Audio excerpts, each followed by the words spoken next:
சீமை கருவேல மரங்களை அகற்றக் கோரி மதிமுக பொதுச் செயலாளர் திரு வைகோ தாக்கல் செய்த பரிந்துரை அறிக்கையின் அடிப்படையில் தமிழக அரசு மேற்கொள்ள வேண்டிய நடவடிக்கைகளை தெரிவிக்குமாறு மதுரை உயர்நீதிமன்ற கிளை உத்தரவிட்டுள்ளது. உயர்நீதிமன்ற மதுரை கிளையில் திரு வைகோ தொடர்ந்த வழக்கில் ஆறுகள் உள்ளிட்ட நீர்நிலைகளில் ஏராளமான சீமை கருவேல மரங்கள் வளர்ந்துள்ளதாகவும் காற்றில் உள்ள ஆக்சிஜன் மற்றும் ஈரப்பதத்தை உறிஞ்சுவதால் சுற்றுச்சூழல் மாசடைந்துள்ளதாகவும் குறிப்பிடப்பட்டிருந்தது. எனவே சீமை கருவேல மரங்களை அகற்றவும் பாதிப்புகளை சரி செய்யவும் நடவடிக்கை எடுக்குமாறு தமிழக அரசுக்கு உத்தரவிட வேண்டும் எனவும் கோவை வைகோ தெரிவித்துள்ளார்.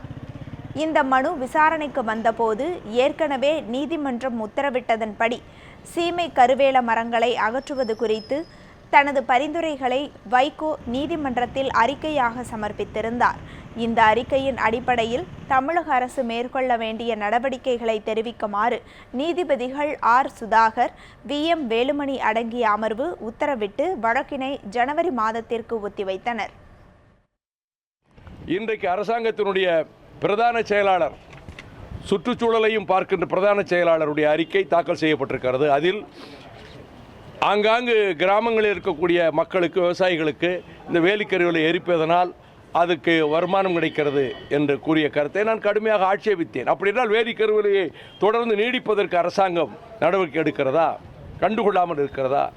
இது தண்ணீரையும் உறிஞ்சி கரியமில வாயுவை வெளிப்படுத்தி வேறு பயிர்களை எல்லாம் அழித்துவிடும் என்றுதான் இது அகற்றப்பட வேண்டும்.